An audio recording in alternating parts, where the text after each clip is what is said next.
ওরা দিন করবে। ও যদি ভিডিওটা দেখেই তো না কিছু করতে হবে, ভিডিও দেখে কি করবো? হ্যাঁ এটা বলে তাহলে পয়সা তো আর দেবে না, মানে ও বুঝে নিবি। তাহলে ভালো আরো ভালো বাবু ছাড়ো, চিন্তা করছো কত টাকা পাবে এর কাছে? দেখো 1,25,000 টাকা যাতা ব্যাপার নয়, 1,25,000 যাতা খেলা নয়, 35,000। ইনি কিন্তু আসো বাবা আমার কাছে, তুমি আসো, আমি একটু তোমাদেরকে সদর এইভাবে অনেকে ছবি ছেড়েছেন, অনেকে কোথায় তো একটু ছাড়া উচিত। এই যে বাবা কিন্তু একটা, এই বাবা কিন্তু একবার এসছে, ইনি কিন্তু ত্রিশূল ছোঁয়াতেও গেছিলেন। তো যাই হোক উনি এইসব বলতে পারে না, আমি এনার হাত দেখেছি, যা যা বলছি আগাম এইসব আমি কিন্তু জানতাম না সব, আমি ওনার হাতটা দেখে কপাল দেখে সব বলতে পেরেছি। তখন উনি স্বীকার করে কেঁদেওছেন না আগের বারে এসে দেখো। এখন অনেক কিছু সমস্যা থেকে উনি উদ্ধার পেয়ে এখন যে সমস্যাগুলো আস্তে আস্তে হবে না,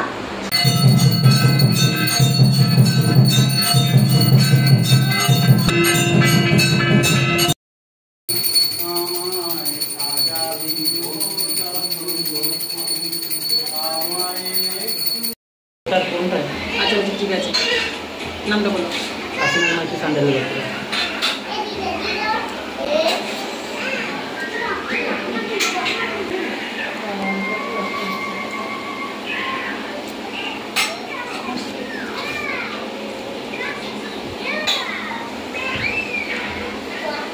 এক্ষুনি ঠিক হয়ে যাবে।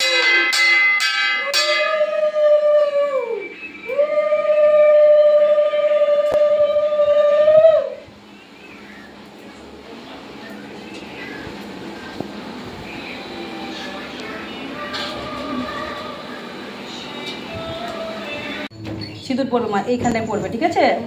এইখানটায় মেয়েদের হলো 5খানা বর, এই একটা দুটো তিনটে চারটা আর ওই বর, ঠিক আছে? 5খানা বর। তাই এইগুলো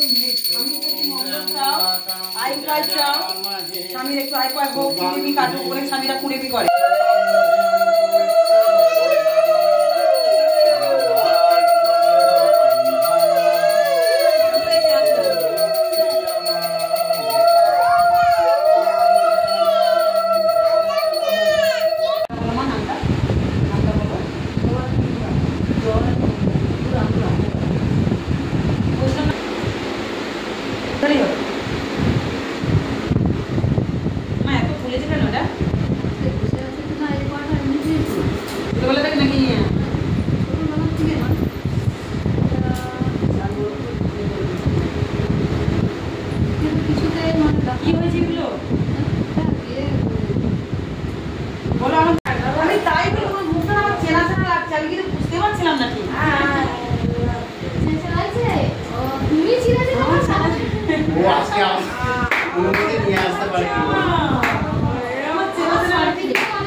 আগে চ্যানেলটাতে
শোনে না আর মানে ত্রিশূলটা ছুঁয়ে নেবে ব্যাস আর কিছু করবে না। দেখতে পাই আবার গেছি সেদিনে বলছি চলো আমি গাড়ি ভাড়া পয়সা দেবো তুমি খাওয়ার পয়সা দেবো আমার স্বামীকে বলেছি তারপর গেছিলাম। মানে এরকম করে চেয়ে চিনতে ভাড়া করে অত দূরে বর্ধমানে গেছে তো? হ্যাঁ, আগে একবার গেছি কাদায় ফাদায় মানে ভালোভাবে দেখতে পাই খেলার ভিতরে মানে শান্তিতে দেখতে পাই মানে ত্রিশূল ছুঁয়েও মানে কোনো কাজ হয়নি? না আমার কিন্তু ছুঁড়িতে ফুল খেতে জল হ্যাঁ আমি খাচ্ছি মা। না, জবা ফুল আর খাবে না, বুকে ব্যথা জবা ফুলে যায় না, ঠিক আছে? জবা ফুল খাবে না, মাকে ডাকো। আচ্ছা, কৃষ্ণ কালিমাকে দর্শন করতে পেরেছিলেন সেখানে? হ্যাঁ মানে ইয়ে করতে পারি। আচ্ছা, তোমার হাতে যা যা আমি দেখে দিলাম এতক্ষণ, তোমার হাতে সব কিছু মিলেছে তো মা? হাত দেখে দিয়েছি তো? হাত দেখে পয়সা চেয়েছি? তাইনি তো? এখানে যার যার আমি হাত দেখেছি আমি একটাও পয়সা চেয়েছি? তাইনি তো? সেটাই। আচ্ছা, এবার তোমরা আগে ধূপকাঠিগুলো ধরাও। আচ্ছা বাবা, বর্ধমানে যে এখানে যে আমি যে এগুলো করে দিচ্ছি তোমাদের, আমি কি টাকা পয়সা নিয়েছি এদের? নিইনি তো বাবা? আচ্ছা, ও কথা বলতে পারবে না, ওখানে ও অনেক ভক্ত নেই তো, তাই জন্য। ঠিক আছে বাবা, ধূপকাঠি ধরে নিয়েছো, ধূপকাঠি সব লাইন লাইন করে দাও। তোমাদের বাবা কাজ করে দিচ্ছে যখন, এটাও করে দিও, ঠিক আছে? সব শুনো, আগে ঠিক আছে। রাখো ভগবানকে।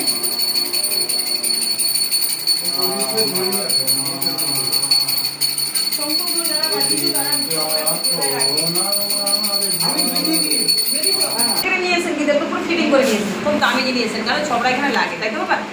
ছবড়া লাগে। আর বাবা ওনার চাষের গাছের খাদি যে কলা, এই কলা কি বলে এটাকে, মোচা, তোর নিয়ে এসছে। আমি জানি না আমি করে খাবার টাইম পাবো কিনা, বা ভক্তদেরকে আমি যা ভক্তরাই দেন, যা ভক্তরা দান ধ্যান দেন, এটা ভক্তদের জন্য আমার সেবা হয়। যখন পারি টাইম করে রাখি। সামান্য পরশুদিন থেকে শাক আনা হয়েছে, শাকই রান্না করে দিতে পারিনি দেখি। আজকে বললো মা শাকটা কোথায়, আমরা পেঁচে দিচ্ছি বলে বাঁচতে বাঁচতে আবার চলে এসছে মায়ের মন্দিরে। এই ঝাড়গ্রাম থেকে রান্না এসছে, দেখতে পাচ্ছ বাবা গাছের ডাব নিয়ে এসছে, মানে এটা ডাব না নারকেল, নারকেল দেখতে পাচ্ছ? তা এইটা আমার ইচ্ছে আছে কৌশিকী যে অমাবস্যাটা আসছে ভাদ্র মাসে, সে অমাবস্যার দিন আমি পরমান্না করে দেওয়া ইচ্ছে, ততদিন থেকে যাবে, ইচ্ছে আছে। তা বুঝতে পারছো আমি কি চেয়েছি বাবা? ভক্তি করে নিচ্ছে তো? আচ্ছা দেখো, গাছের কিন্তু কলা নিয়ে এসছেন, কাঁচা কলা নিয়ে এসছেন বাবা গাছের জন্য, তারা ভক্তি করে নিয়ে এসছে। ভগবান যেন যা যা এনেছে যেন এগুলো যেন আরো 3 গুণ যেন গাছে হয়, ঠিক আছে? এটা ভগবানের কাছে প্রার্থনা করবো। আর একটা জিনিস দেখাবো, এই মা এদিকে দেখাও, এই মা কোথা থেকে এসো মা? চুচুড়া থেকে। চুচুড়া অনেক দূর এখান থেকে, আসতে কতক্ষণ লাগে? আরে ঘন্টা। এই মা এসে মাত্র বলছে কি লেবু, লেবু না লেবু বলছিল না মা গো, আমি যদি লেবুটা আনতে পারতাম তাহলে কত ভালো হতো। তা আমি বললাম যে তুমি যে বারবার ফুসফুস করছো মনে মনে, যে আমি যদি মায়ের জন্য লেবু আনতাম, গাছের লেবু, এনার গাছে নাকি বড় বড় কি লেবুটা পাতি লেবু ধরেছে, মানে বুঝতে পারছো? উনি যে ইচ্ছে করছে, ছটফট করছে, মা হয়তো এবারে লেবু চায়নি। তো আস্তে আস্তে বাবাকে যা বলেছি, মা যা যা বলে সত্যি কথা বলে তো মায়ের ঘরে, হ্যাঁ? আর আমি যা যা বলি ঠিক বলি তো? মা ঠিক বলেছি তো? আজ আমি এদের হাত দেখে দেখে লাইনে লাইনে যা বলেছি, বসে বসে সময় দিয়ে একটু সময় নিয়ে বলতে হয়। আর এই বাবা চলেছে তাড়াহুড়ো করে, ছটফট ছটফট করে করে আমাকে তাড়াহুড়ো করতে হচ্ছে। তো আমি যেগুলো বলি তার হাত দেখে তার আগাম কি ঘটে গেছে হাতেও রেখা থাকে। ভাগ্য গণনা করলে তো কোনো ব্যাপার থাকে না, ভাগ্য গণনা এমন একটা জিনিস, ভাগ্য গণনা করলে সব বোঝা যায়, সব বলা যায়। ভাগ্য গণনা তো আর হাত দেখে বলা যাবে না, হাত দেখে যেটুকু ধরা সেটুকু ধরি আমি। তা বুঝতে পারছো, এই যে মা অনেক সমস্যা, মানে সমস্যার কোনো শেষ নেই। এখানে যতজন এসছে, যতজনই এসছে মন্দিরে পা দিয়েছে, সমস্যা একটা নিয়ে না, অনেক রকম সমস্যা, মানুষের সমস্যার শেষ নেই। তা মা বলছে তুমি যে সমস্যা নিয়ে আসছো, তোমার কোন সমস্যাটা আগে ঠিক করতে হবে, মা কিন্তু সেটা জানে। তাই মা সেই সমস্যাটাকে আগে ঠিক করে, জানে এটা আগে করলে তবে পরে সমস্যাগুলো ঠিক হবে। তোমার মেয়ে ঠিক হয়ে যাবে, চিন্তা নেই মা, তোমার মেয়ে ঠিক হয়ে যাবে। তোমার মেয়েকে আমি দায়িত্ব নিয়েছি, আমি দায়িত্ব নিয়েছি। ভালো করে মেয়ে বুঝতে পেরেছে, তাই তো? আওয়াজ করো। মেয়ে ভালো করে বুঝতে পেরেছে যে এবার মেয়ে তোমার ঠাকুর দেবতাও বিশ্বাস করতো না, বলুন। কৃষ্ণ কালিমা যে যেখানে ত্রিশূল ছবি সেখানেও গেছিল বিশ্বাস অবিশ্বাস, সেখানে আমি ওখানে অবিশ্বাসেই গেছি, এরা নিয়ে যেত আমার ওখানে যেতে চায় না, এখানেও আসতো না, জোর করে নিয়ে এসেছি। তো এই মেয়ের জন্য এত এখানে তোমার বিশ্বাস জাগলো তো, এত যে মনে হচ্ছে এখানে এবার মা আছেন, মা আছেন আর আমিও পারবো। মেরে চলে যায় আমাকে বলে তুই কারো, এখানে ক্যামেরা হচ্ছে, কোনো কারো মেয়ে নিন্দে করবে না, ঠিক আছে? ক্যামেরা হচ্ছে তো এখানে, এখানে মেয়ে নিন্দে করবে না, কারো পার্সোনাল ম্যাটার মিডিয়া জানবে না, আমি এখানে সবসময় বলি কি জানো, যে এই যে বাবা এসেন বড় সমস্যার কাজ মিরাক্কেল হয়েছে, ভালো হয়েছে। কী সমস্যা বলবো না আমি লোককে, যার সমস্যা ভালো হয়েছে সে জানলে আমি জানলে হলো, কি জানো, ওই হাতে ব্যথা, বাচ্চা হয়ে গেছে, বাচ্চা এত বছর হয়নি, বাবা কথা বলেছে, আমি ওইসব ডায়লগ চাই না বাবা, যা হচ্ছে সে জানলেই হলো। এবার সে যদি নিজের থেকে কিছু বলতে চাই সে আলাদা ব্যাপার, কিন্তু তুমি যেটা বলছো এটা কিন্তু খারাপ জিনিস। তোমার মেয়ের নিন্দে তুমি কিন্তু বাইরে বলবে না। আসলে তুমি বুঝতে পারছো যে এখানে ক্যামেরা আছে, দেখতে পাচ্ছ, তুমি দেখতে পাচ্ছ তোমার সামনে ক্যামেরা হচ্ছে, তাই অনেক কিছু কন্ট্রোলে রাখবে। ঘরের বেশি গোপন খবর বাইরে বলবে, বাইরে শত্রু ঢুকে গিয়ে তোমার বিনাশ করবে। আর বুঝেছো, তাই নিজেকে ঠিক করো। মেয়েকে দোষ দিলে হবে না, এক হাতে তালি বাজে না, দুজনের অভুয়ে তালি বাজে। তাকে বাজাও তো দেখি, মানে এক হাতে বাজাও তো, কম বেশি দোষ দুজনের মধ্যে আছে। মানে আমি চাইছি, মায়ের কাছে এসেছি যে আমি যাতে মেয়ে শান্তিতে থাকে। যাও কোনো হাওয়া খাও, খেয়ে এসছো, ঘুরে এসছো, এসব নিয়ে বলবে, লোকে কি বলবে বাচ্চার লোক? ঠিক আছে, সব হয়ে গেছে, বুঝলাম। আরে ঘরেতে বলবে এইটা ভালো হয় না, ওইটা ভালো হয় না, সবসময় কি একভাবে জিনিস হয়? তারা ওগুলো করে বাজার দোকান দিয়েছে যে কোনো। দেখো একটা জিনিস জানো, তো 19 মারি দিন হয়। করেছি থাকলে ঠকাতে হ্যাঁ। লাগবে না বাবা। সে তো জানি। তুই যতই রান্না করো ভালো করে যতই তুমি রান্না করো, আস্তে আস্তে যদি চিকচিক করে করো, টুকটাক আওয়াজ হবে। হাঁড়িটাকে আস্তে করে রাখলে টুক করে আওয়াজ হবে।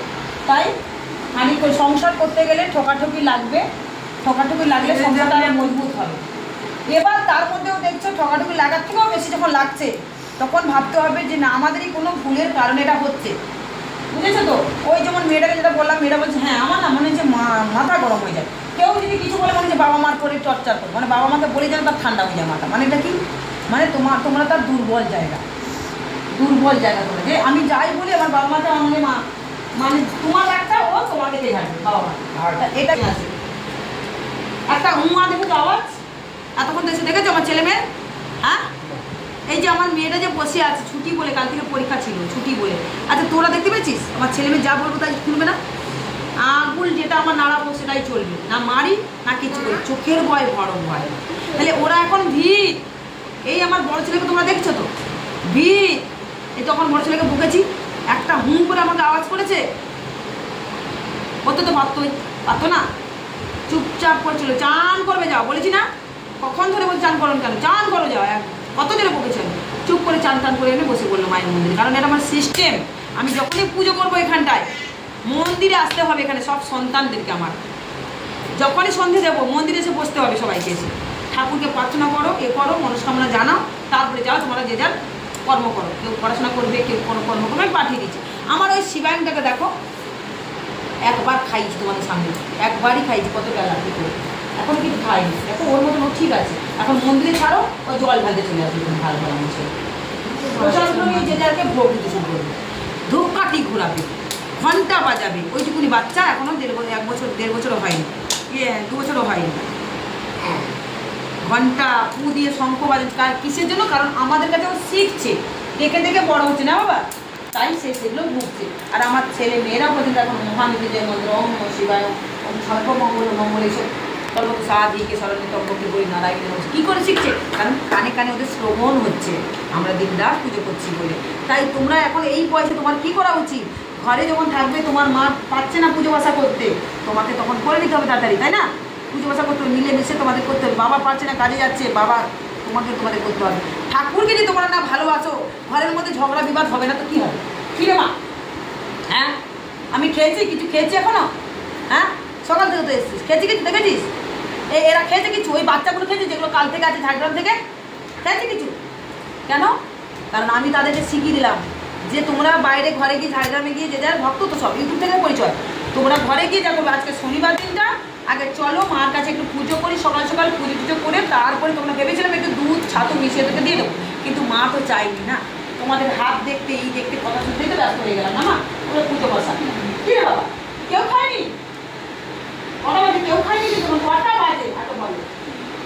3টে বাজতে যাবি কে, কিন্তু কেউ খায়নি। মানে বলছো কারো খিদে পেয়েছে কি? খিদেও পায়নি। কারণ তোমাদের খিদে পেয়েছে কি? খিদেও পায়নি, কারণ আমার মায়ের জন্য খিদেই চলে যায়। অথচ তুমি বাইরে গিয়ে খাই করতে দেখবে, প্রমাণ দেখি তোমরা বাইরে বেরোলে মানে যেটা কিনে খাই ওটা কিনে খাই, এটা খাই মনে হয়। আর এই যে প্রসাদ খাওয়ার পর মন শান্তি হয়ে যাবে। তাহলে যখন যে যা সমস্যায় পড়ো না কেন, যে কোনো সমস্যায় পড়ো, একটা কথাই বলবো, খালি বলবে শিব শ্যামা মাকে নাম ধরে ডাকো, কৃষ্ণ কালিমা একটাই, মা একটাই, শিব শ্যামা মা কৃষ্ণ কালিমা আমাকে বিপদ থেকে উদ্ধার করবো। দেখবে তোমাদের যে সমস্যাটা উদ্ধার করে বলবে। কেউ অনেকে 1000 বার ডাকলেও মা সাড়া দেয় না, শিখছে মামা, অনেকে 1000 বার ডাকলেও সাড়া দেয় না, আবার অনেক সময় একবার ডাকলেও মা সাড়া দিয়ে দেয়। হয়তো সেই 1000 বারের ডাকাটা হয়তো একবারে ডাকের মতন হয়নি বলে সাড়া দেয়নি। তাই একবারও যদি ডাকার মতন ভগবানকে আমরা ডাকতে পারি, ভগবান সাড়া দেবে। বিশ্বাস করো, আমার না খিদে পাচ্ছে, আমি সত্যি কোথা থেকে বাড়ছে। ভগবান বলছে তোর এই বাণী শুনে যদি কোনো কেউ শুধরাতেও পারে, ভাবি তুইও পুণ্যির ফল অর্জন করবি না। বুঝতে পারছো? তাই উনি যে সরলতার মানুষ আমি দেখে নিয়েছো নাকি, তাই উনি আজ এই জায়গায় ঠোকে ঠোকে এই জায়গায় বসে আছে। আজ ওনার এত লোন টোন ধার দেনা, আমি তো লোন চুকাতে পারবো না বাবা, বলেছি কি না? লোন আমি তোমাকে দিয়ে দিতে পারবো না। লোনের কিভাবে তুমি চুকাবে তার হয়তো পদ্ধতিটা বলে দিতে পারি, কারণ লোনটা তুমি যেভাবে ধার দেনায় পড়েছো, ভালোবেসে কাউকে বিশ্বাস করে তুমি এই গাড্ডায় পড়েছো তো, হ্যাঁ একদম ঠিক। গাড্ডায় পড়েছো, তাহলে মানুষ তোমার ভাষা হবে সব বলেছি, যা বলেছি সব লেগে গেছে কিন্তু।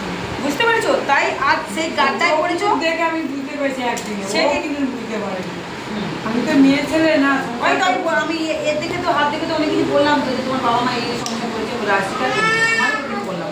তাই বাবা তুই যা ভুলটা করেছো, এই ভুলটা একটু শাস্তি কেন ভগবান দিচ্ছে জানো? যাতে পরবর্তীকালে হয়তো কোনো বিপদ আসতে চলেছে, তাই সেখান থেকে তুমি সতর্ক হবে, তাহলে সেই গানটাই পড়াবে। তাই ভগবান একবার মানে গানটাই তোমাকে